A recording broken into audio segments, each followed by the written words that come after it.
Now that they're set like that, I can't easily just drag that across the deck. I swear to God, the height and everything, it's just such a fucking pain. It makes much more sense on this interface than by touching the back of that light. I just received this and this stuck together. It's called the Neewer RGB 190 LED light.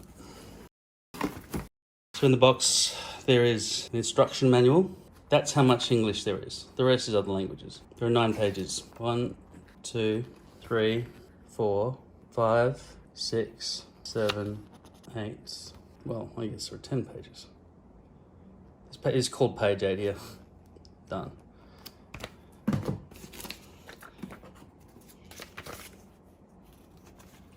Parts list. 2 boxes. Very, very light. This is very light.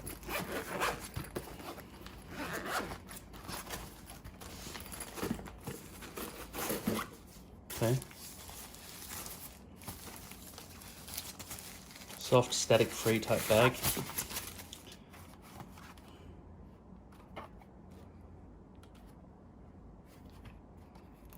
I assume that is just to cover the diffuser with a film of plastic to keep it nice and sellable.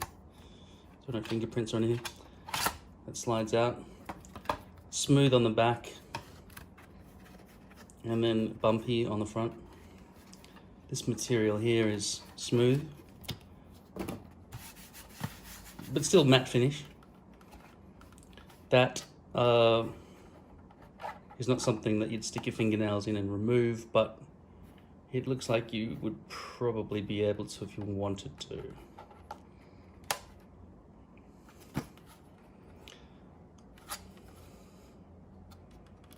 FN max, FN min, I don't know what that means.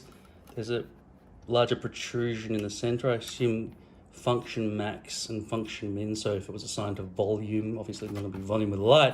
If it was a brightness, potentially maximum brightness being the FN function, potentially, and then it switches to hue being the function maximum level, you know, going from potentially ultraviolet to infrared or whatever this is allowing you to see with the human eyeball. Right, and then this says 12 to, I need my glasses, 15 volts. So I bought a whole bunch of right angle 2 amp connectors. I'm hoping 2 amps is the right amount here. Try these on. Can you read any of that? Name RGB LED video light, model RGB 190. Input 12 volt to 15 volt, power 12 watt. Okay, so it only needs 1 amp. This apparently is a 5.5 by 2.5 DC barrel connector. Most adapters, transformers, 12 volt transformers, or power adapters, DC adapters, hard to get the wording right, have a barrel connection that looks like this, which is 5.5 millimeter exterior bore diameter with a 2.1 millimeter interior bore hole. Now this is the female end because it's got a hole in the middle of it, and this is the male end because it has a protrusion in the center of it. I know that we're putting this into that, but still, that's the convention for labeling these kinds of things, which is very confusing. Okay, so this is, see, not gonna fit. Why? Because that center piece of metal is 2.5 millimeters diameter, and this hole is only going to accept a 2.1 millimeter piece of metal down the center. So be warned. Also, obviously, tiny little ones like this are never going to fit that, okay? Do I have a battery like this? Maybe. Did it come with one? Don't know. Let's have a look at this. This is the connector here. Do not eat that. I don't know if I'll keep that anyway. I think it absorbs the smells. Okay, so I'm just going to connect this. It's nice. Okay, so it's got a little stop me from rotating thing that doesn't depress, just sticks in there. And then I will use this, tighten it up.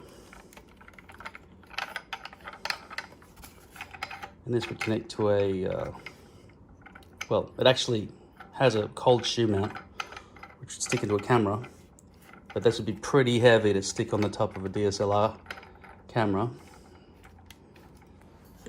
Let's have a look in here. Okay, so they're my Neewer edge lights. Alexa, turn on the studio. What do you want Alexa, to turn on? the light. All right. Okay, so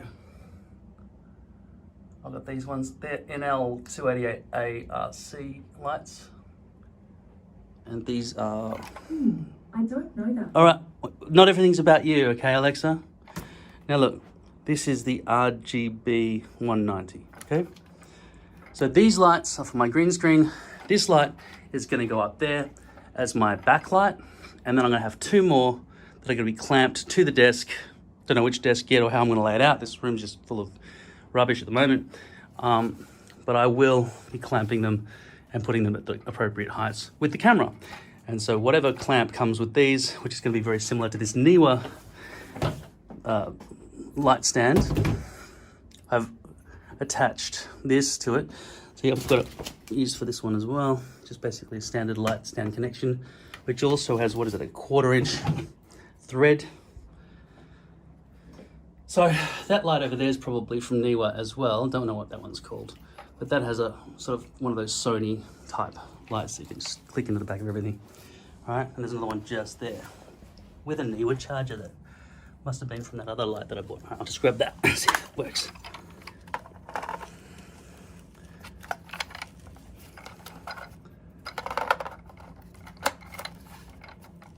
All right, I clicked it in. That rattliness is coming from that wheel there, okay? If I hold that, there's no rattle. All right, so.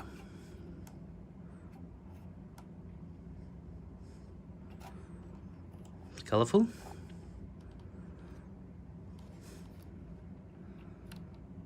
Oh, straight away. All right, it's like a demo in a shop. So with my naked eye, I am actually seeing these squares. It's not just something the camera's doing. But the way it's lighting things is of that nature. Okay. Now, I just did that randomly, okay? And it ended up showing me that stuff on the screen. Let's show it here. So rotate this. 30. 45, 70. I think we're just talking about the brightness here. Now, in terms of CAC, we're also seeing some little symbol there that looks like a Bluetooth icon. That was the brightness. I'm rotating it from behind now, in what I think is the correct direction, because this doesn't stop. It's tactile in terms of it clicks at every stepper, right? 35 clicks, 40, 45, 50, you can feel it click, but I can still rotate it fast. But it's got some grip to it. And as you can see, in terms of brightness on the floor there, it is 0 now. So that's the brightness level, okay?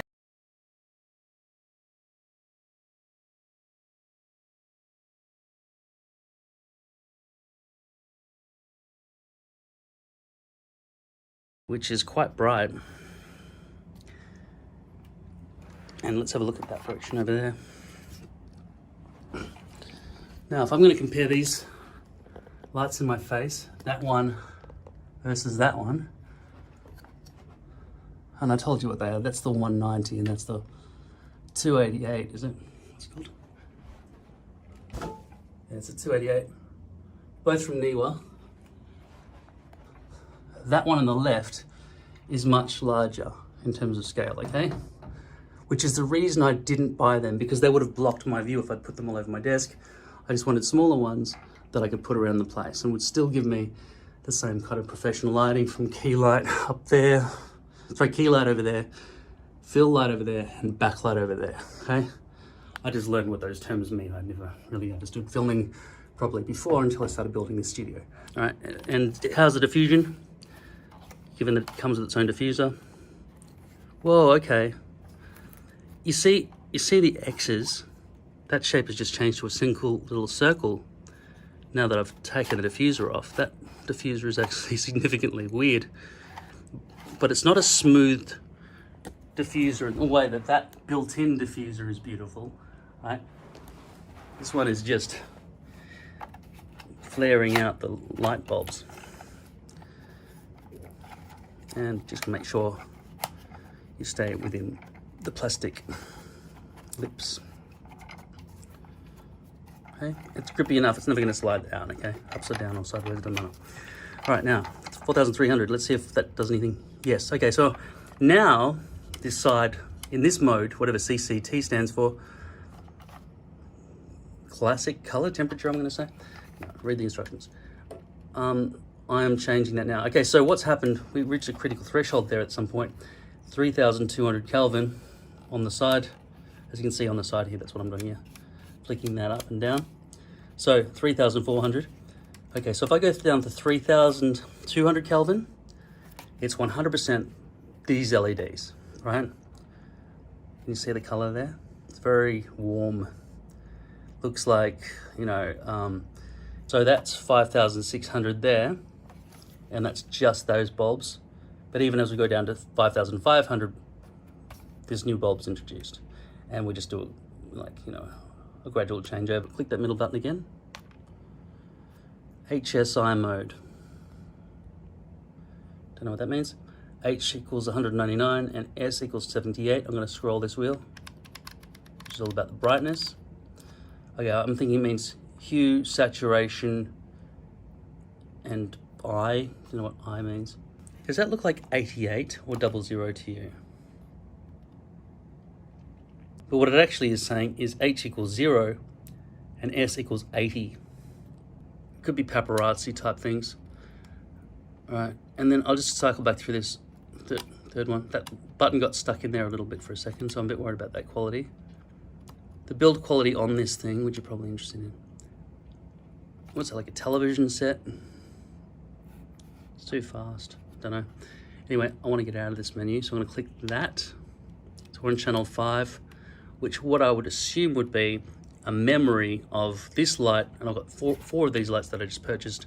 And if you've made this one pink at level 30 and the other one at green at level 10, and you save it to channel 1, next time you come back to channel 1, those lights will just be the same because you've saved it.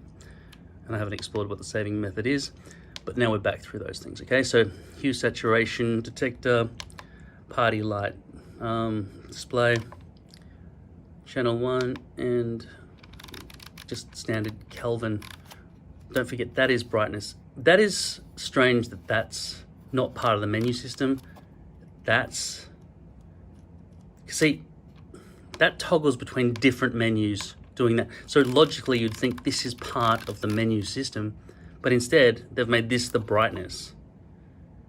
Whereas this could be less able for you to reach. Like in my situation, when I got those lights on the ceiling, it would be much easier if the light brightness level was on the side where I could just reach up and just grab it and change it, rather than trying to reach up behind the light, which is usually very inaccessible in most situations. Like even that light there, which is vertical, I'd have to go around everything to get to the back of them, which would be a pain in the ass when filming and stuff.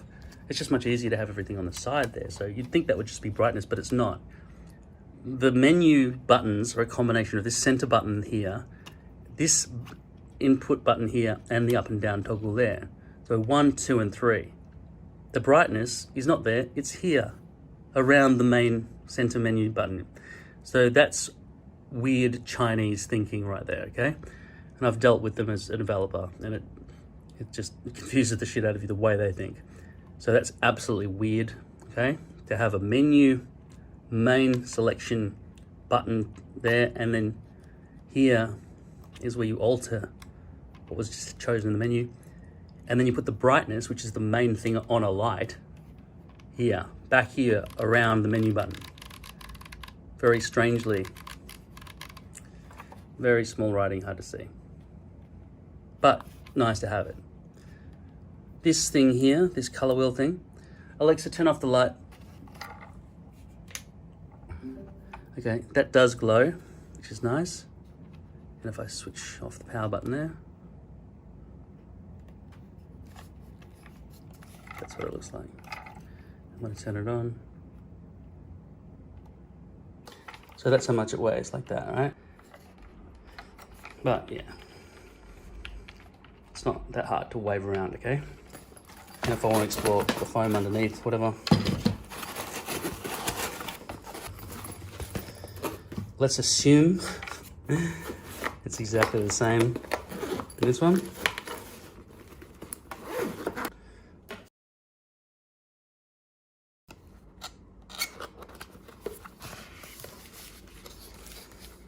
Right.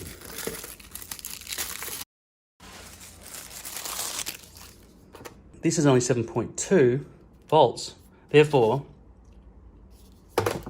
we could potentially assume, I've left this light on for a while now, it's starting to feel warm. Right, so 7.2 volts going through this is clearly a different circuit if they're asking for 12 volts through the side there.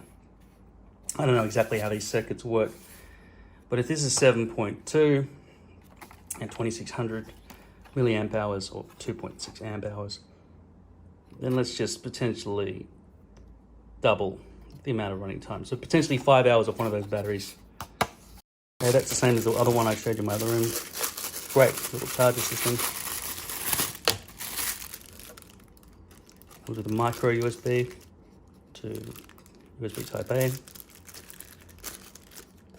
I'll leave that packed up actually. Don't really need them. I'm not going to be running any of these lights off batteries. I just don't want to ever have to have them run out and have to swap them out. I just want to concrete it in.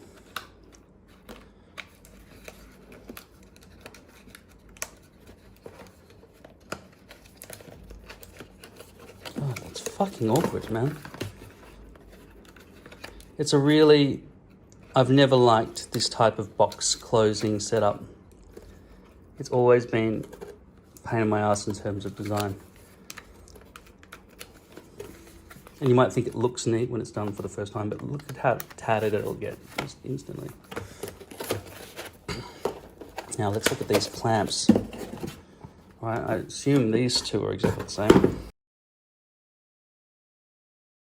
That's considerate of them to put that little rubber bit so it doesn't scratch stuff, but it seems pretty bad for the environment. Excessive packaging. Then again, I don't know. It's just so much packaging, isn't it? It feels bad for the environment. I feel sorry for it.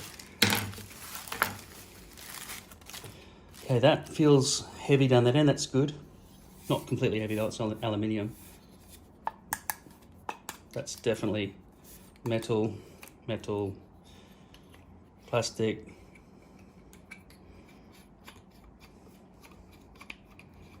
God, they could have made the threads a bit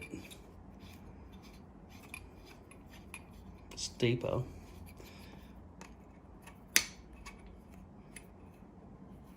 That's probably metal. It's got a nice matte finish on all of this.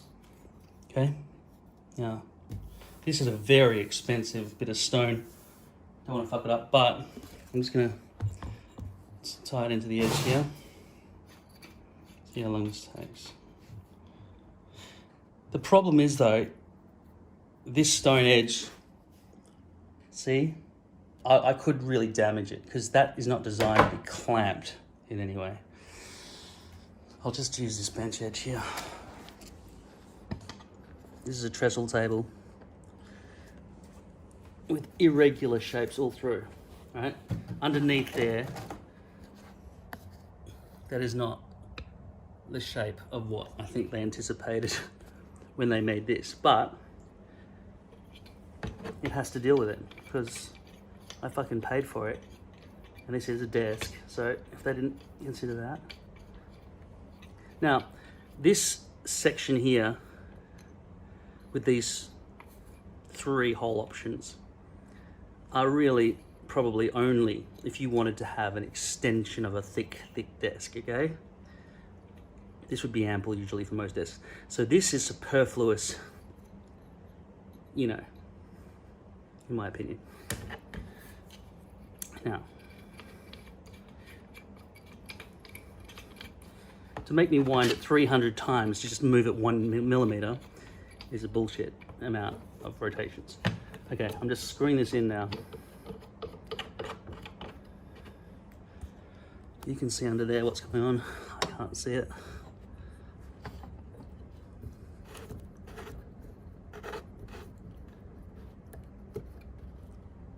It feels tight now. And all that's happened is that tiny edge of the lip is screwed in against the edge, but the rest is just overhang. Right, so that does not look secure at all, but it isn't. Absolutely nothing. And that was as tight as it could go. So that would just cause everything to fall over and break, and expensive cameras and stuff would just smash to pieces. So when trying to put them on the edge of a trestle table like this, it does not work. So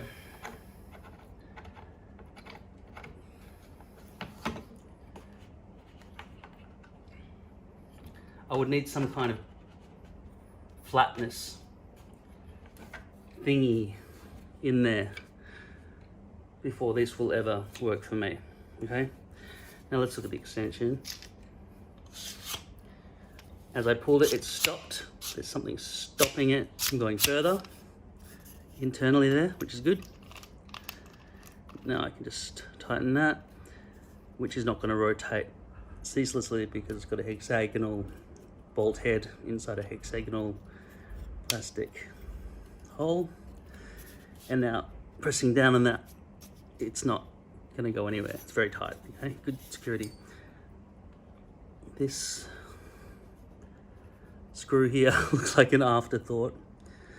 Very strange to see a Phillips head screw at the leading tip end of one of these stands. So that's just a rubber band thing that I'm going to take off. Now if we want to see what the light looks like attached to it,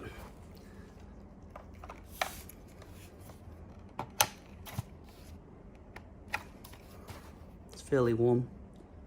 I do worry a little bit about if that was touching a curtain. Okay, so the back is cool. The entire back is cool. Side is cool. Top, bottom is cool. The only thing that's warm is the surface where the lights are. Potential fire hazard. Wouldn't leave it under a blanket. I would expect a house would burn down if you left it under a blanket. Okay, so my glasses are actually falling off my face while I do this. Okay, so I'm just screwing it downwards into the light fitting. Okay. Now, if I compare the weight of this thing to the weight of a guitar, which is about the same length, I'd say this guitar is about 3 times the weight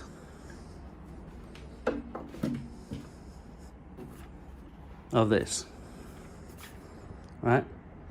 If I were to grab my guitar by the neck, which I wouldn't because it would break the end off because it's too heavy, I wouldn't be able to support it like that. I definitely wouldn't be able to lift it up and down like that, okay?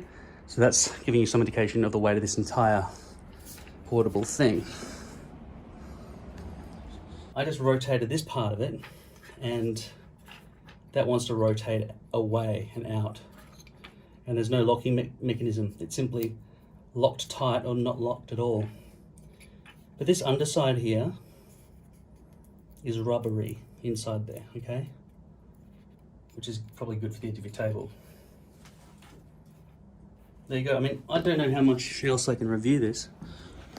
There's comparison side by side once again of the 288 compared to the 190 by Neewer. You saw the effects and everything with this weird menu system, which has half a menu on the back, half a menu on the side with the brightness control in constituting part of the menu system. All right, so the other thing I want to know is how is it going to relate to that Neewer app? Does that even work? Alexa, close the balcony blinds.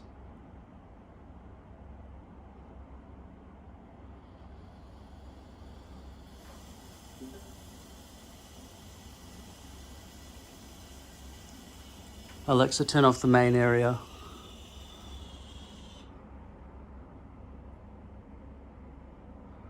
Alexa, turn off the lamp. Alexa, turn off the studio. Oh, that's not the studio, is it? That's the green screen lights. I haven't hooked them up to Alexa. Anyway, Alexa, turn on the main area. So I'm wondering if I leave this on all the time with mains power plugged in there, can I just, you know, switch it on with Alexa whenever I want to? Okay, so this is considered to be the Neewer app.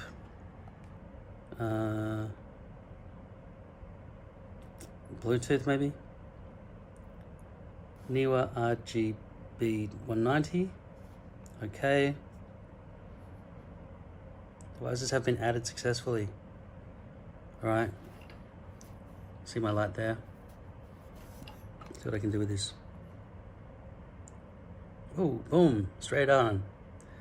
Okay, brightness 50%.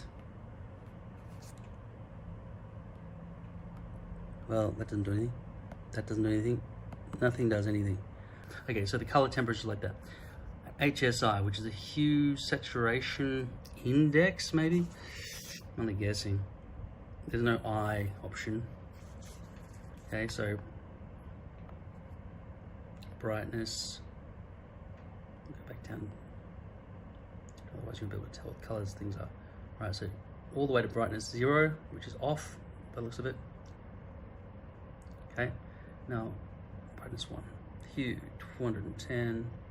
So it makes much more sense on this interface than by touching the back of that light, because you can see what they're referring to with this color wheel in terms of the colors here. And you can do individual steps potentially. No, they've made it look like those things are buttons, but they're not buttons. They shouldn't be in circles if they're not buttons. Okay, and I think we don't actually need plus and minus on a scale from left to right in the English speaking world, because everyone knows that left is small and right is bigger. That's always the way. Okay, and saturation takes us from that down to white. And so that should not change because saturation is 0 at all times. But the saturation, it gives us some nice, vibrant colors there. It's good. Scene. That's scary. Ambulance. Fire engine. Amazing. All right. Candlelight. What do you think? If you saw that.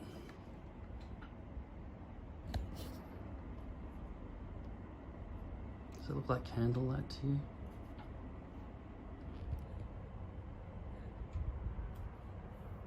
No, they failed. Okay, this one is party. This one is fireworks, apparently.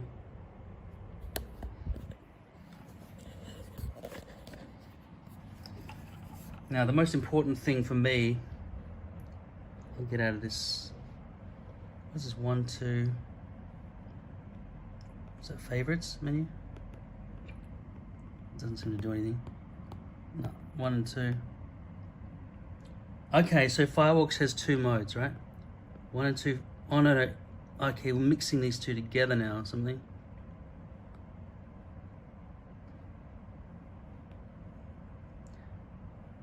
Okay, so this is lightning, paparazzi, TV screen, and then 1.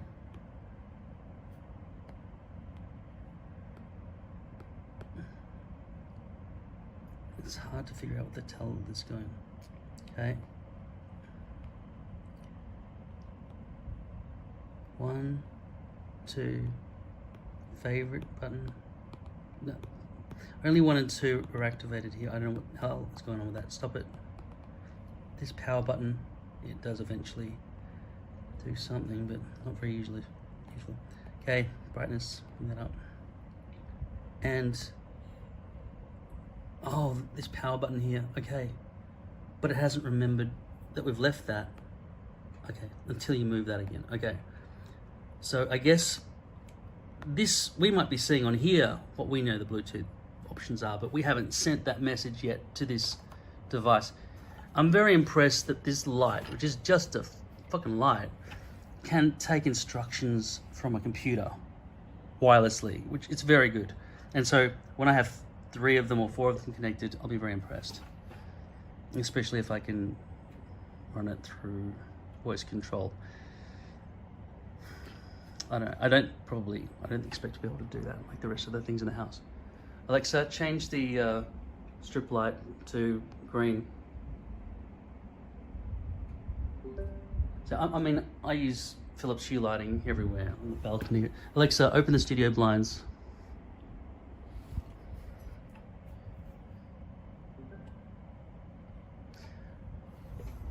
I just opened it. All right, Alexa, open the balcony window.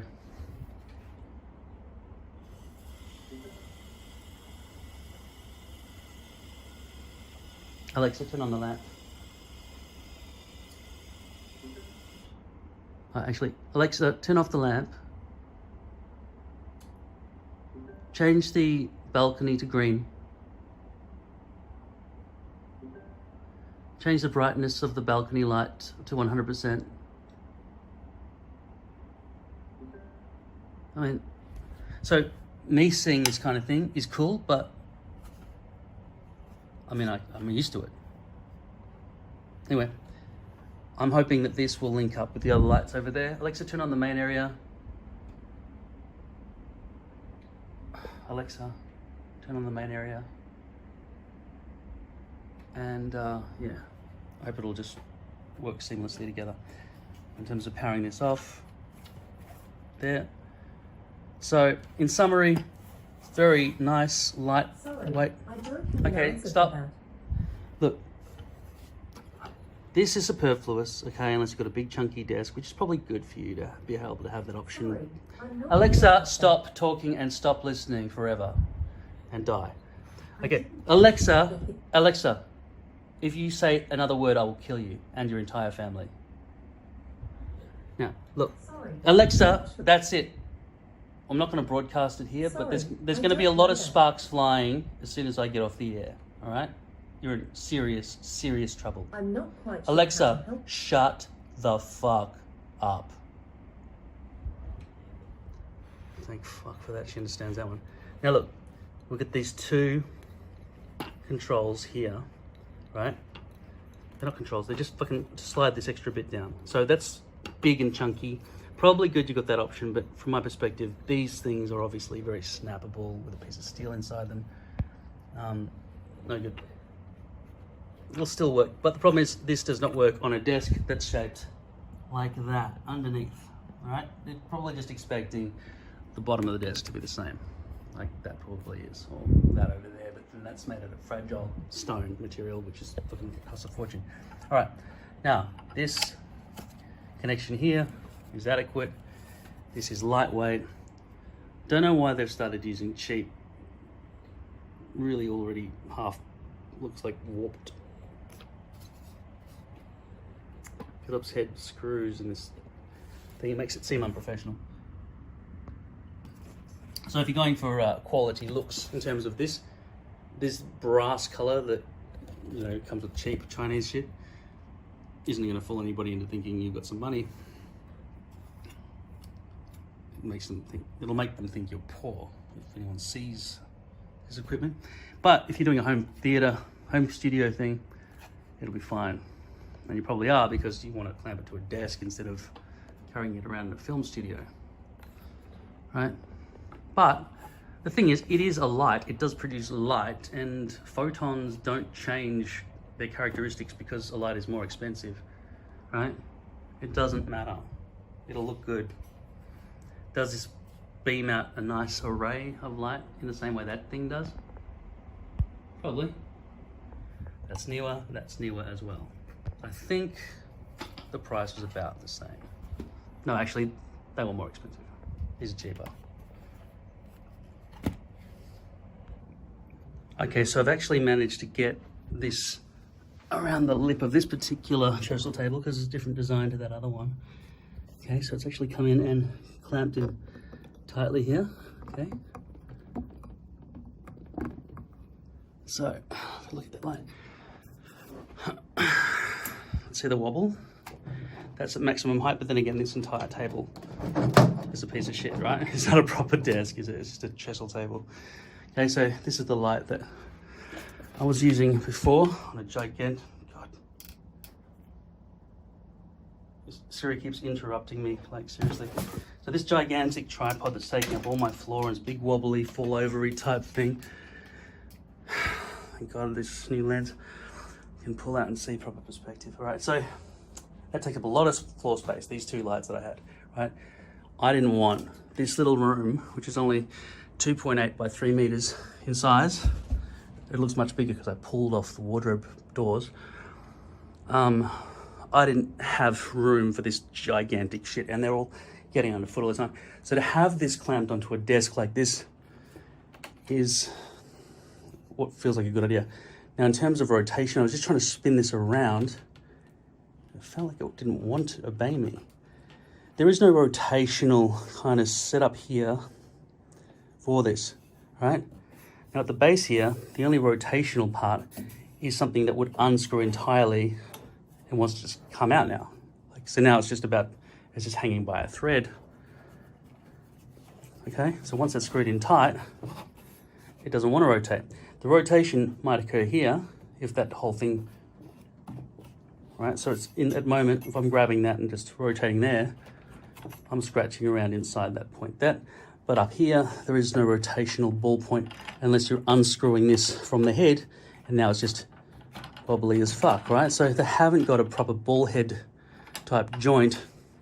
Like when I bought, see, I knew when I bought this head here for this tripod, that's a actual tripod, and this is just some lighting stand.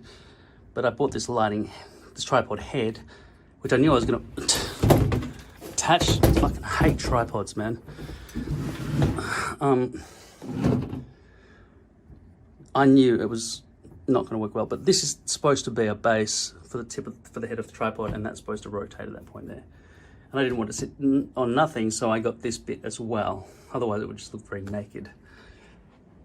But it came with this small ball attachment head thing, right? At any rate, what I'm saying is this should come with a rotational point in terms of what it comes with.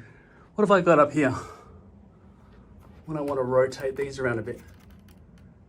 I guess they're just rotating on this. But you see how it blends in much more nicely? Because that is a Neewer ceiling or wall mount that I've got there, right? And I've clamped this lighting base to it. That's what should have happened here. They should have provided a lighting connection, not a fucking cold shoe connection. Given that they know they're selling these things with desk stands and lighting mounts like that, that lighting mount there is really good, even though it's made of plastic and everything. But look at this, when I rotate this thing, it's just hanging by a thread and wants to come off. It's just shit, right? And it looks shit there. That should clamp down over there and be a solid tightening connection that fits down exactly over the head of the light stand, but it doesn't. So that 0 points for whatever the fuck they thought they were doing with that. This head, this light here, is designed specifically for a cold shoe on the top of a camera or a camera related mount, yeah? It's not designed to fit over the top of a light stand. The light stand just so happens to have a 1/4-inch thread sticking out the top of it. Now, we're looking from this light here, and we're going to compare it with this light, because I'm replacing these lights with these lights. So let's hope that it's not shit. Okay? Now, to turn it on, I've got to press that. My instinct was to squeeze here so I'd get some sort of grip on it so the whole thing wouldn't just start breaking and snapping at this point down here or whatever. But this is exactly how they've designed it. They want you to go up here. And I feel it's like wants to snap as I'm holding the power in for 3 seconds, and it has to bounce back like crazy. They didn't put any thought into it. The power button should be on the back and you hold it in. I mean, even an on-off switch like this one, that's logical, right? with proper controls. This, it's really ill-considered. Now, most barrel connectors, sockets, like I showed you earlier, like a power adapter, right? Come out sideways, right? You want an L-shaped one or 90 degrees, right? So you can come in nicely. You don't want that sticking out. Otherwise, this will be an eyesore. What have they done for cable management? What have their thoughts been for cable management with this light? There is no thought gone into it. They provided this light with, they provided this power socket for me with this light, right? L-shaped. Here they gave me nothing. Here there's some thought into it. Here there's no thought, okay? This is a cheap piece of shit, especially since it's just wobbling around like crazy on top of this wobbly stand. Because the moment you rotate it to redirect it, which is exactly what you do, you have to rotate it by force. Either here, I'd suggest here, where this clamp is squeezing at it, this is where you got to do it. If you rotate it here, you're unscrewing it. And if you rotate it here, you're unscrewing it. In which case it'll get really wobbly. Your only option then, therefore, is to rotate here, okay? So that's how you rotate this cheap light, which is not designed exactly properly. Now, in terms of brightness, Alexa, close the studio blinds. Give me some fucking privacy over here. Alexa. Thank you. Now, so, when the robots overtake the world, they're going to kill me first. Set an example. Right, okay, so, looking from this direction at both those lights, that one's got big globes inside it and just constantly wants to fucking fall over. It wants to fall over. That's, I don't know if Neewer made this one. Tricolor light. They didn't even bother to put it's not tricolor. Although it could be, like, obviously you could put whatever you want into these bulbs, but look how dangerous that is. If I stuck my finger in there right now, I would die. Right? Even just reaching around and touching things in there, I would die, right? It's just a fucking bunch of light bulb sockets, but it's deadly. Okay, now this is the new lighting. This is the height it goes. Here is a guitar. Let's get this one shit out of the fucking way. So that's a guitar stand. That's where the head of the guitar would be. There's a height, and there's a Yeti microphone. So the top of the Yeti microphone is where the minimum height would be before you get to the section like that of the light. And then we got to the guitar. So this is fully extended from here to there, and the top of the guitar is just here, okay? So if you're thinking of a guitar sitting vertically on top of a desk, it's gonna be shorter than that. That's where it is, okay? Now, when you sit at a desk chair, and you're looking at the light, it is above your head at maximum height. When you bring it down here, if I lower this, okay, it's at my face height, and it's the height of the television screen at minimum height. So at its minimum height, it's on par with my head. And I've got the chair kind of lowered a little bit, but in general, I'd say an adult, fully grown 6-foot male, like myself, I'm seeing this light at about that high, right, to there. That's too bright for me at the moment. So to reach over and change the brightness, I have to reach behind the light like that, or I use an app or something. I'd rather have a controller. I'd rather have a Neewer type controller for the light. I would rather not have to use my phone, my own fucking phone, to get into an app to start messing with lighting. I'd rather have dedicated settings, because what I'm going to do is I'm going to be looking into the camera over here, right?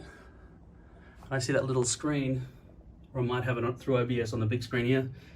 And then how I'm lit needs to be adjusted while I'm sitting here, okay? I don't understand people who want to light other things apart from themselves. I don't understand that mentality. Why would you not want to be the only thing that's ever filmed? But yeah, I suppose for vloggers, the light's okay. But the thing is, you've got to use your phone to control it and all the lights instead of just one of these things. But, you know, worst case scenario, I would not be on a phone call or filming with my phone. I would just be filming with that in a professional context. Have the backlight up there and just light my head or whatever. If I'm standing up or whatever, I'd get the proper distances. Now, I often will be standing up when I'm filming, not just sitting down all the time. So these lights will be able to adjust to that. And when they do, from the standard height of a, I can't see what you're filming, but so over here, all right. That's the height here, the minimum height of a standard desk. That's where it comes up to me on a 6-foot man. And fully extended, it comes up to my shoulder. Okay, so for filming a man standing up, the light's going to be looking up, giving you cheekbone shadows onto your face or whatever. Okay, so that's set to 5,600 Kelvin now, I suppose. Sorry, 5,300 Kelvin. I was just adjusting the brightness, not the temperature. All right, so that's 5,600 at 100% brightness. And it goes down to 3,200 Kelvin, like that. And with brightness of 3,200, which is the warmest color you could possibly see through this thing, and I adjust the brightness down, I'd say it's about 50%, 0, 100. 100 is uncomfortable for my eyes. Like if I was filming like this and presenting something, that is too bright for my face without a better diffuser or filter of some sort. That's starting to feel more nice. But I need to overpower whatever these lights are set to, right? I need the green screen to be uniform in color. But I would say, in general, this light's not going to be moved around. It's out of the way, which is good. It's not wobbly when it's screwed in nicely. It's just that I'm complaining about the head of it, which cannot rotate. What you have to do is you have to force the tripod at some point along, unless you want to untwist the head there or there. What would be ideal, like I said, these should not be sold like this. They should be designed to click onto the head. I mean, it's good if you just want one. Obviously, you're putting it on the top of a camera like that. But cameras aren't even designed to hold that kind of weight properly anyway. That's why you've got to buy a small rig, because how are you supposed to mount a microphone and a light without getting one of those things set up, right? Even cameras don't make sense, right? We've just got to deal with what they give us. Now, in terms of lighting here, it's hard for me to see what's going on. So those lights there for the green screen is set currently to, is that upside down? I can't even read it. All right, so that's set to, that's upside down, 0.1% of brightness.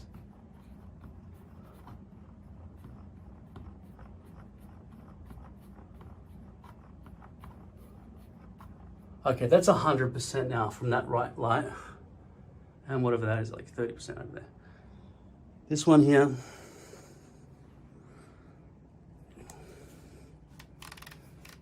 this is 100% coming out of this light. I set it at the same temperature, 5,600, which is whitest, like daylight. 5,600 coming out of that light. Okay, from the same distance, pretty similar. 5,600 coming out of there. Now the phone can't really tell the difference. I would say directly in front of it, because this is edge lighting that's all shining inwards from the edges. That one doesn't seem harsh on my face, even at 100%. But if I sit directly in front of this, this is pretty harsh because it's got no filter. That's much better. That makes that light look so much better. And I'm sure it would soften any features on my face as well. So if you want to buy one of these kits here, these are about $8,000, I think. And they just really add so much to the light. They might catch fire. But yeah, if you want to buy any, just contact me and I'll give you a set for $7,999. That's the best I can do for you. But that makes that light look so much better. than that. Okay, so I've bolted them into this, well, not bolted, I've screwed them tightly into this because this has got a bit of a lip that it can get under and grab onto on both ends. Okay, so there's those and then those. Right, I'm starting to regret that I didn't get all lights that were able to be controlled from a single app or lighting desk of some sort, because I do need to reduce the brightness of these lights occasionally, depending on the lighting I've got going on here, because otherwise the green will just splash back onto me. So I will be putting a third light up there in the corner to just like reflect on my shoulders, so it's not just all green, right? So that's called a backlight, I think. The problem is with these lights, it's hard to get around behind them.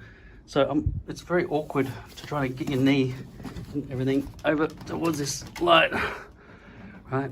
Without having access to get behind the desk. Because don't forget, you cannot rotate these lights with what it comes with. Otherwise, I can feel it unscrewing. It's about to fall off, right? That's the only way I'm around. Because the ball head here doesn't rotate. It just screws on. If it was around there properly, like I said, like those ones are, then it wouldn't be a problem, but it is. So trying to see what your settings are on each device is a bit of a pain in the ass. And also, this brightness shouldn't be here. Either this should be bright and power on. Brightness and power on go hand in hand, like volume and power on an audio device. It's fucking obvious, but the Chinese. So having that mixture of menu system interface buttons both here and here, with also mixture of brightness level, it's not intuitive at all. This is one of the original batteries that came with the case, so it comes with about, I don't know, it must be about 15% full or something. This just feels like it's going to fall off. So getting around behind the lights and trying to set them, when you rotate, it feels like it's going to break to pieces. This is really the weak link. The light's fine, okay? And I don't know if I want to send them back. I'm not going to send them back, probably. I just wish that I had bought all the same lights, 1, 2, whatever those are supposed to be. I mean, I wish this was a big across bar light, but you've got to get down a bit lower with green screen. I can't have shadows like that either that have been caused by these lights. And the thing is, now that they're set like that, I can't easily just drag that across the desk. Not on this desk. On another desk, I guess I could, so it's not a major problem. It's much better than having to deal with all of this shit. I swear to God, the height and everything, it's just such a fucking pain to deal with all of this. Oh, look at the new carpet. God. I'm sorry, I'm gonna have to go clean up what this fucking tripod cunt did to my carpet. Just a second. Seriously, I'm selling this for $5, or if you don't pick it up, I'll probably chuck it out into the street. And the other one, I don't have room for this kind of fuck you light. Look at this shit. It's so painful. The whole thing just wants to fall over. It's just so shit. Tripods are so primitive. I swear to God. Ceiling mounts and desk mounts, that's logical. Fucking tripods, man. They're just so annoying. And the cables that run off them in every direction, you gotta gaffer them to every fucking thing. It's just so fucking primitive. Get a beam that can be weighted and bolted in a straight line, not with a distribution of a fucking triangle, like a pyramid taking up that much floor space. It's ridiculous. You don't need all that shit to diffuse, right? Put something like a tissue or some equivalent thing at a distance that's rational, not fucking out here. I mean, it's just too cumbersome. Look at that setup. I've got 2 desks, right? I don't need 2 desks. Once I've got my screen back further, right? Because I'll have a clamp for the screen to actually bolt onto the backside of another nicer desk, probably. And I'll do the same. See, that's what this camera here is going to attach to the head of one of these lights. Now this is a flimsy, light as fuck light stand, but I've got 2 of these in each box. So I'll open the other box. I've got a light that I'm going to put up there. I'll have a spare light that'll just chuck around, and I'll put the camera on one of these stands, bolted behind the screen, probably over there. The problem is I will not have proper access to touching the fucking camera, and it's also complicated, but I'll be controlling it from something like OBS. But even so, I need to control the focus and everything, and I don't want to have to do it through Bluetooth. It's really iPad or some shit. Anyway, get out of the fucking way. That's much better, isn't it, than that? Okay, either sitting or standing. This makes sense if you're a producer of any kind, whether you're filming yourself or you're filming the actors. It just, give them a fucking bench. The actor can have a drink, look in the mirror, look down the lens and see themselves in their own shot, right? Unless you don't want them to see that and get distracted or whatever. But just they can do their hair and makeup, have this, fucking have some snacks. It's not in shot, right? Give the actors a table. Just wheel the fucking whole thing around like that, okay? Don't be lifting all these things separately, okay? The camera should have lights attached to it anyway. Don't be bullshitting me, right? And put this fucking thing somewhere stable. Desks are the way to do it. Much better. All right, tripods are shit. 4 legs are better than 3. The end.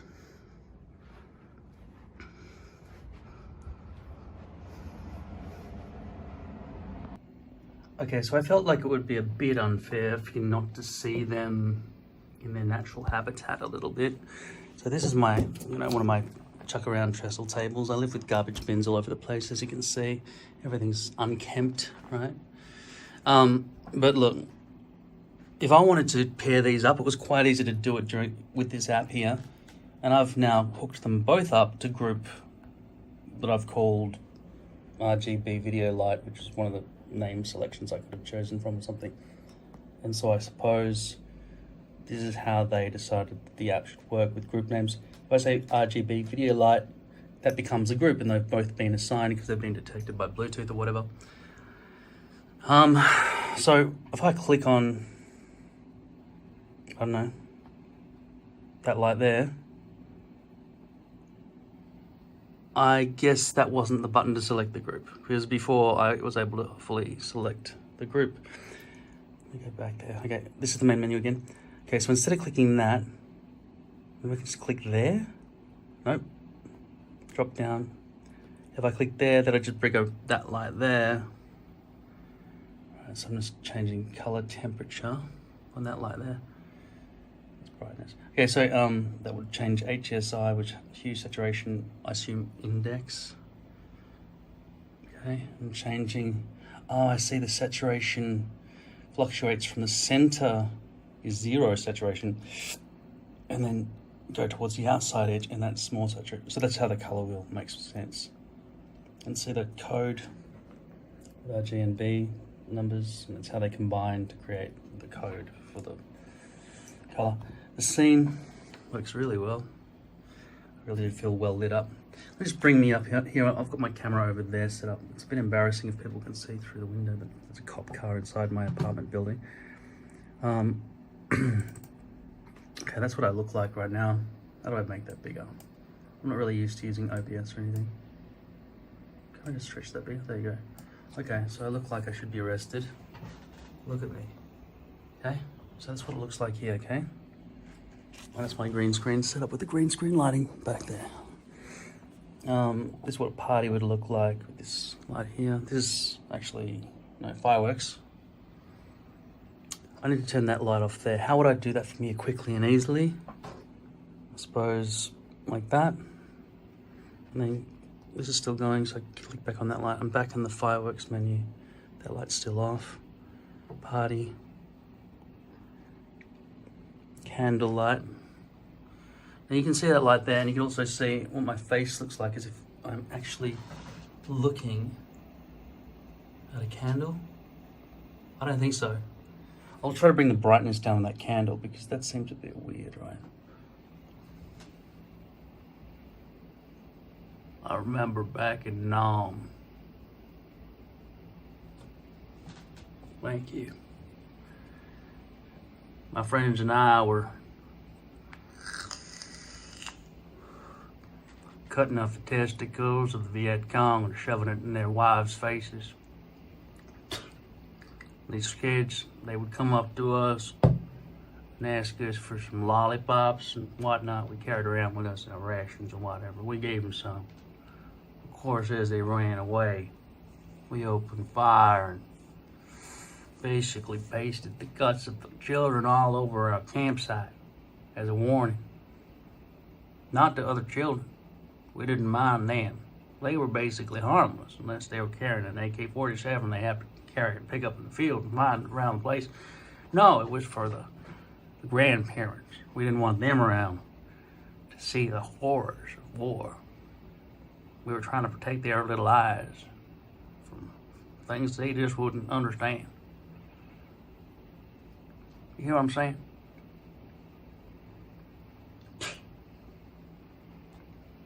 Yeah. They were the good old days. All right, so that's candle party. Are you having a good time? What? I said, are you having a good time? I'm not going to fucking act out every fucking thing here. So as I wind it up, that's going faster because I'm just got my finger on it. It's just going to catch up with itself there. So that's what it's going to look like there with some nothing backdrop here. That's hiding the green screen by default behind me. Now, if I come back into this light, I'm lit by this now. See? Can you see that? I'm lit by these lights and I should not be. I should be in front of them because they're just exclusively for the green screen light. Now this party light that's going on here, it seems to actually kind of work if I look at what's happening on the television set over there. This is what happens in real life as far as you can see. And this one is fireworks. Does it look like fireworks? See, I haven't positioned this high enough to be fireworks at the moment as it is. Okay, never mind. Forget the effects, I know you don't care about them. So maybe lightning. It's very harsh, isn't it? Brings out the haggard in me. Not the Hagrid. Not Harry. No, not the Hagrid. The haggard. It's got no real nice filter. That's paparazzi.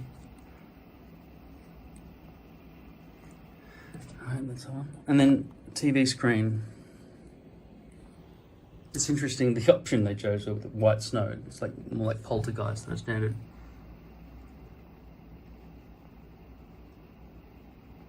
Did you hear that, love? World War III with John is about to start. Well, I'll get the popcorn.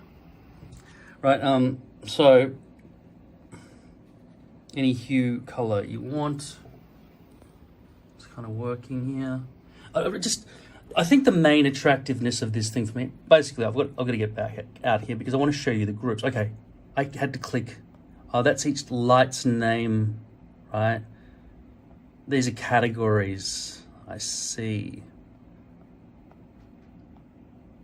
Right. So I go in here and that's all my lights like that. Okay, that's a category system there.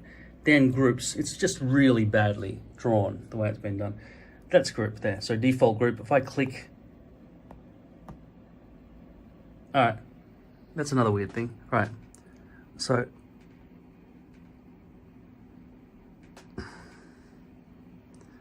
I don't know why that's, I guess each light that I click on inside the group is lighting up to show me that it knows which light it is. And if I click on this, now, yes, uniformly they will now work together, which is nice, okay? And that works for every effect. Now, if I wanted to make them like set a scene. Okay, so they're both working together in that situation as well. How do I... That just remembers scene 1 and 2, I suppose, and the last thing you did. So if I do that, scene 1, or go to scene 1, and then go back to what I was just at, it'll just remember the most recent thing you did. That's pretty useful. So it just remembers by default.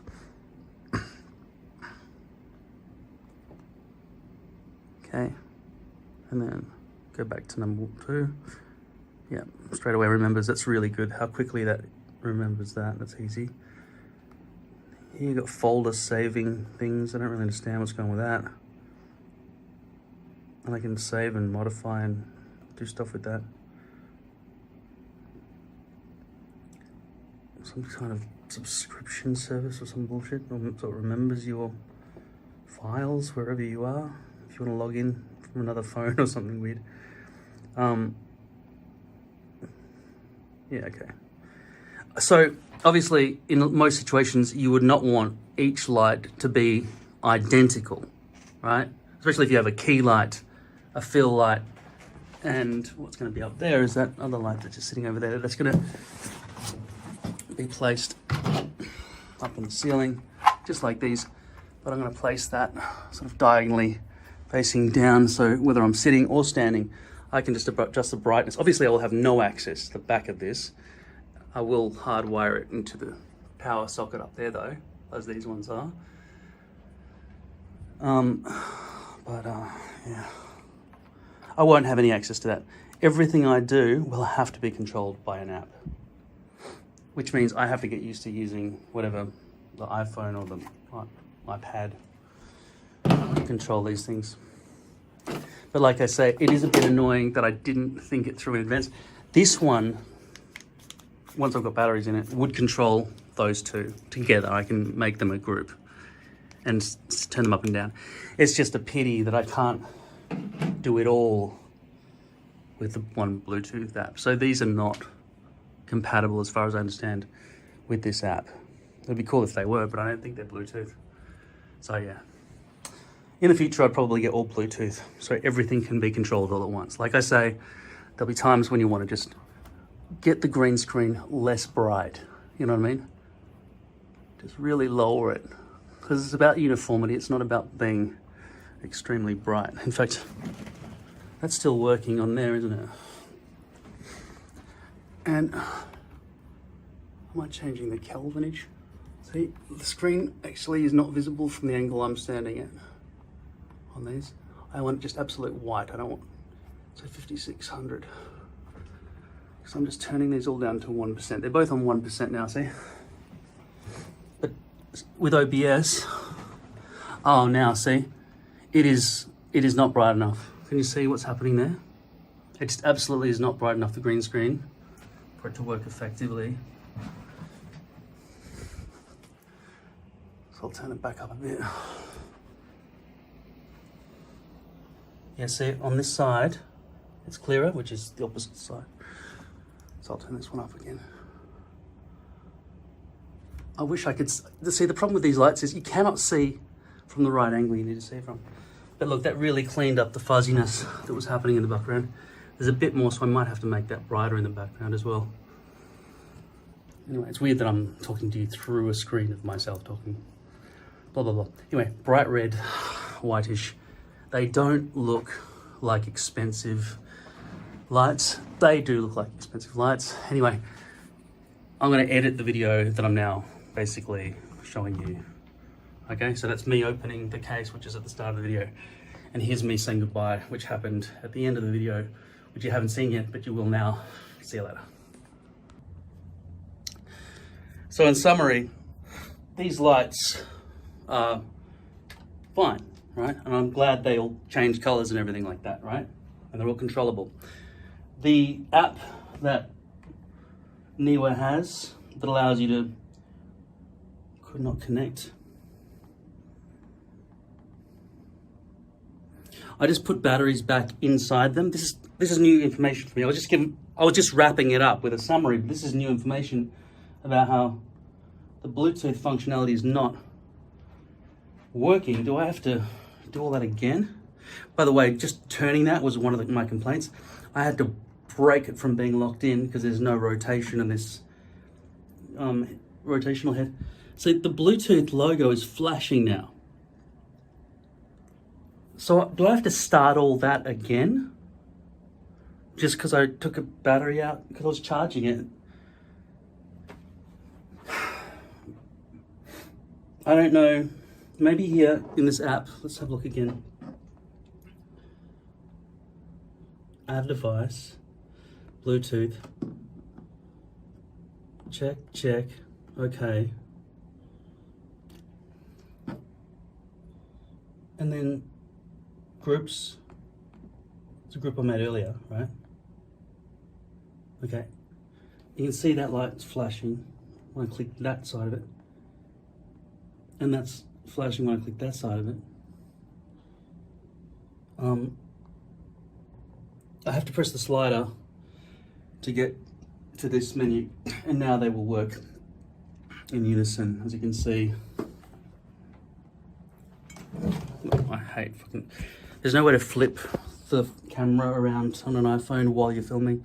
You have to decide in advance, which I can't be bothered fucking doing twice. So if I slide my finger around inside this color palette wheel, the lights will change hue. Anywhere towards the center is white. And obviously on a computer, when you're choosing a color, you can have the black corner as well as the white. But with lighting, I guess they didn't think that you needed a black. So that just goes white in the middle and then extreme saturation all the way around the outside edge, okay? And now they are responding extremely quickly, and it is easy for me at a glance, because I can see this color wheel now. It's so much easier for me to deal with that, even though hue has been assigned a number here, right? And a saturation number, etc., right? And a brightness number. It's so much easier for me to use that app while seeing what the lightings are doing than having to use this shitty thing here. Now, just a warning to you. It's not a warning really. As you just saw, if you take the battery out of the light and then you put the battery back in the light, you have to re-find it on this app again, which wasn't hard. You just click that, and I suppose if you were in that category, or let's choose a different, in there, Wi-Fi light, if you're in that category, you wouldn't see it because Neewer knows that that is not a Wi-Fi light, it's rather a RGB video light, and that's where you get the list of lights.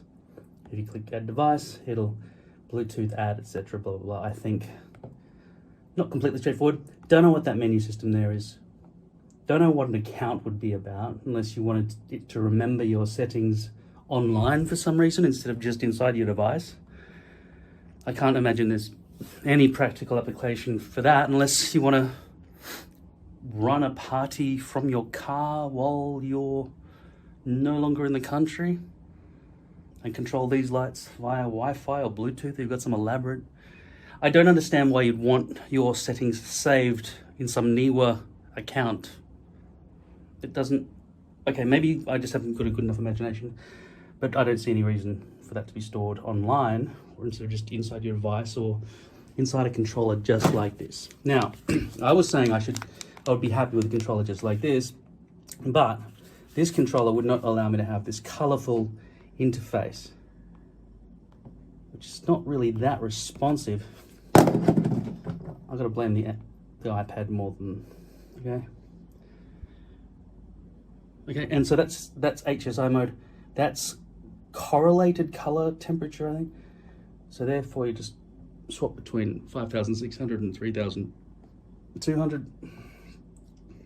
And the volume works really well. So, and that will instantly save. If you leave that and go over to 2 now, and you go over here and make that a bright red on both of them or something, or bright pink, which looks really nice. And then you go straight back to 1. It'll go straight back to where we were before, right? I think. No. I must have saved it because I was in that menu before, wasn't I? Okay, right. It only remembers the 2 things you're in inside each given category. Anyway, I was trying to wrap it up for you. Haven't even fucking done my hair. Listen, the lights are fine. These little bits that connect to these lighting rods, that bit there, it has no way to rotate. So it just screws on and it's always wobbling and falling off. So you need to lock it in and then just keep it there, okay? You don't really want to adjust it.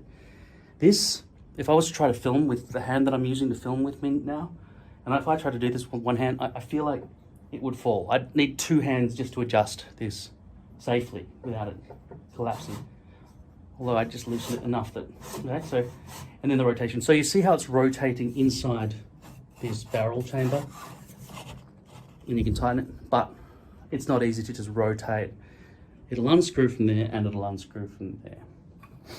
Okay, and you need a flat underside of a table, not a rounded, bobbly underside of a table.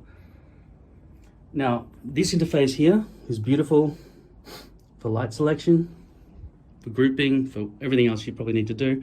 Now, I haven't set these lights up to do two separate things and then lock them into a memory of memory 1 or memory 2 or whatever else.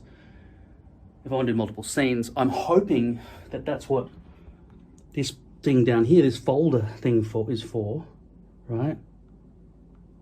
And I can just save scenes. And I can just go 1, 2, 3, 4, whatever, right? I'm hoping that's what will happen. So if I have written a short play or, you know, if you did a play, right? A play you need to be able to call it all the time, every night, night after night. It needs to be identical and ready to go. Whereas if you're doing a movie, you just have all the time in the world basically to just change it. Now getting out of this mode is difficult. I just want to stop it from doing what it's doing. The best way to do that is come back here, change the brightness. Also, collectively you can do bump off. Yeah, that works. Okay, so there you go. This doesn't work. This interface on the back here is shit. And the biggest number here should be brightness, because that's what I want to really know. When I look at that, I want to know what the brightness is, and I guess the color temperature as well. At any rate, that interface is nowhere near as good as that interface. Okay, if that was somehow part of that, which it is because you've got a phone, then it works much better. Trying to figure out what these numbers and this menu system with the brightness level integrated into 50% of the menu system, it just doesn't make sense. It's Chinese in its mentality. It's ridiculous. Doesn't make any sense at all. It's like they're trying to copy what humans would do, and they get it wrong. We have to say, no. You're very close, but shoes go on the feet, right? Oh, okay, on the feet, right? And then you can explain, and they can sort of tweak things a little bit and gradually get closer and closer to what suits a human shape creature, so that they can sell us stuff and make lots of money. So we have to deal with that. And this one is close to what a human would work with, but not completely, all right? That one's better, this one's cheaper, but it's smaller and it works. And I feel like the diffuser's not doing much to diffuse, right? When that's in my face at the brightness I need on that screen, it's harsh on my face. And this diffuser is not very useful. I just wish it came with a better diffuser. And it doesn't want to slot in either. It's got to, see, I can't do it with one hand. I need two hands to fucking, no, I can't do it with one hand. Fuck.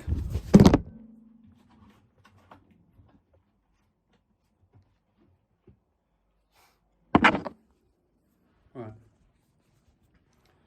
That pisses me off. When something's built so badly that it's really light and really easy to just twist or something, and you need to actually put down everything you're holding and use two hands and your entire body to get that fucking thing twisted into position, that's extremely bad design. That is a failure of design. So there are a lot of things about this.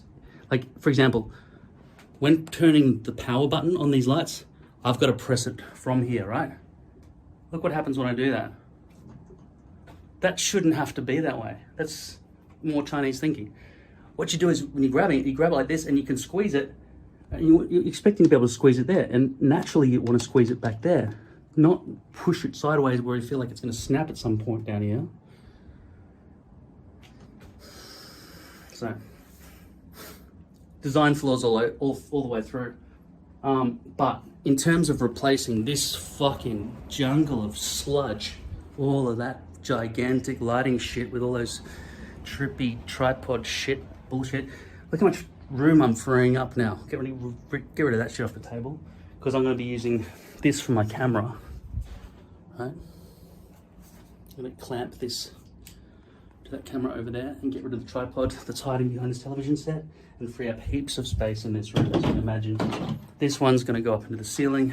I am a bit worried about how it will attach to the Neewer ceiling connection, because it's just going to be sort of twisted on with that little thing, and whenever I rotate it, it wants to sort of half come off, doesn't it? So there you go. What do I give the light out of 10? 10. This fucking works fine. I don't see any problems with it being a light. I don't see any problems with changing color or any other things. These are fine. That's fine. And the $10,000 lights I see when I go onto a television set or movie set are fine as well. I don't see any difference in the light, right? I can come into this room over here. Now these lights aren't exactly designed for filming, because they probably flicker and stuff, but that's fine as well. LED lights, fine. Philips Hue lights, fine, fine. Different. Alexa, change the mini hall to white. They're fine. They're normal lights. Everything's normal and expected as working light. They're too dim for you. Maybe it doesn't have enough lumens or whatever. But in every situation I can see, that light is going to work fine. Now, in terms of the accessories that go on the light, which is 100% of what you care about when you're buying a light, because really it's about user interface and it's about diffusion, because there's nothing else. Everything's just LEDs now, isn't it? You're gonna buy some hot fucking halogen or something and burn the fucking set down like in the old days. You're gonna get LEDs, that's all there is, right? So it gets gradually a bit warm, okay? Not too bad. The interface of mixing the brightness knob and the side controls is fucking Chinese mentality. It's fucking stupid. The power button is in a stupid spot as well, and it is good that it's universally compatible with the main Sony batteries of the world, which everybody uses for everything in the film industry. Much better, okay? And it all just works. This is extremely good at freeing up your space, okay? So whether you want to buy one of these that just come with it for free in the box, or you want to spend 30 bucks or 70 bucks on just one of these stands that free up your camera or light, so you've got your desk space back, so you make your studio fit in a small bedroom or something at home. That's the way to go. I don't think a tripod is user-friendly at all. I think they're awful fucking inventions. And the first time I saw one, and I wanted to trip over it and break my arm so I could be angry at it, and I was. And so that's our relationship. I fucking hate tripods and cables. Done, fixed, okay? And I've even got some peanut butter and jelly crumpets. We say jam. Okay, you know how I said I was gonna take this third light here and shove it up in that corner and place it down and stuff, but I was stuck with this stupid mounting bracket which only goes forward and back and doesn't really, I don't know, at least it's sort of grippy. And I've got to connect it up to one of those things which has a head on it, the same as that. And I'd be forced with this connection type to screw it in that way. Well, I did buy this thing in conjunction. By the way, I'm just using this light to light this scene at the moment as I film this. But I do have a ball type connector, which I bought separately from this camera tripod head. The way this one works, this is from Neewer as well. See how that rotates separately, even though it would be screwed into something there. So the way that one works is it's stuck with a pin on either side.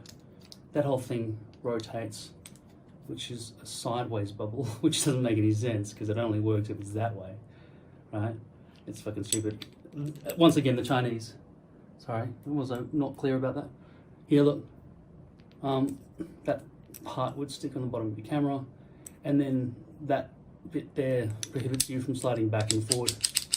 But I'm hoping that's easily screwed out, so I can just slide the camera in and out, and just tighten it like that. And then hopefully, if the tripod is, you know, stuck vertical into a desk like that, you can loosen that bit and film down vertical to film products that you're viewing and so on. And then back up straight if you want to film a human face, for example. Now it's pretty ugly for me to just take this thing and stick it straight on top of one of these lighting quarter-inch mounts, because it looks a bit naked, right? But it's not a fuck off problem. This one here is what I bought. It came in 2 pieces. One part clamps onto the lighting connection,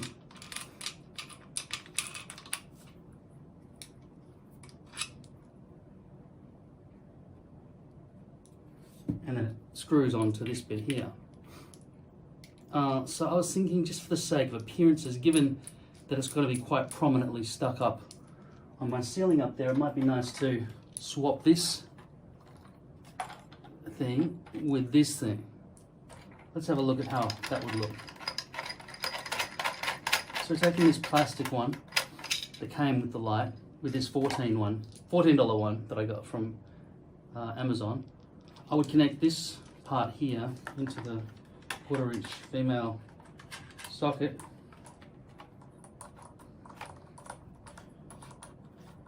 Okay. And then I've got a ball connector that I can simply position anywhere I want, right? And then rotate nicely. Well, not that nicely, but better than that one. And then just simply connect that vertical into the ceiling mount, which I'll be putting up there. So yeah, I think that one will give me more freedom to angle and rotate nicely, I suppose. Then again, I can't go back all the way, but I could with this one.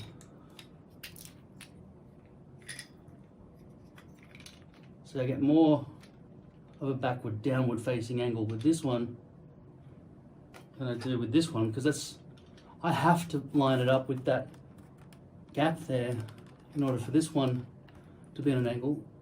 But then again, once I've got it in that rut, I don't need to really worry about it anymore.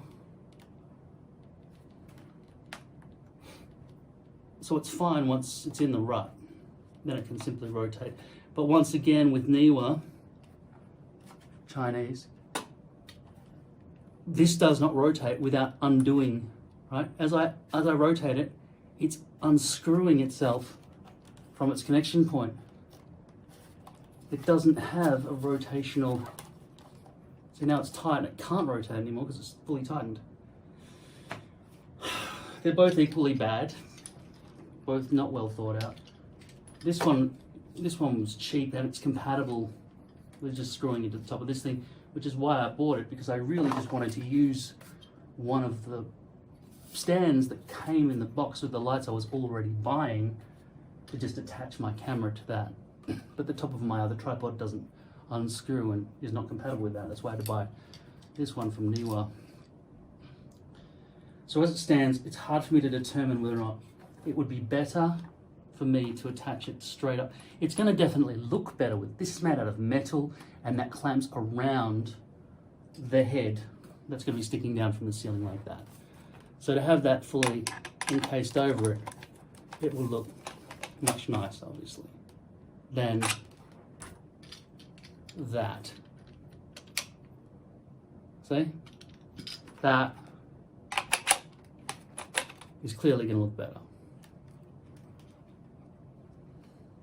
So yeah, so I'll keep this, 'cause to be honest, this was a bit of overkill, thinking that I might be able to make this look more attractive without having that bit exposed. But it doesn't really make it that less attractive because it still bulbs out at the top instead of being uniformly. Anyway, that's what I'm telling you. You can buy different attachments to stick things to ceilings and stuff with, okay?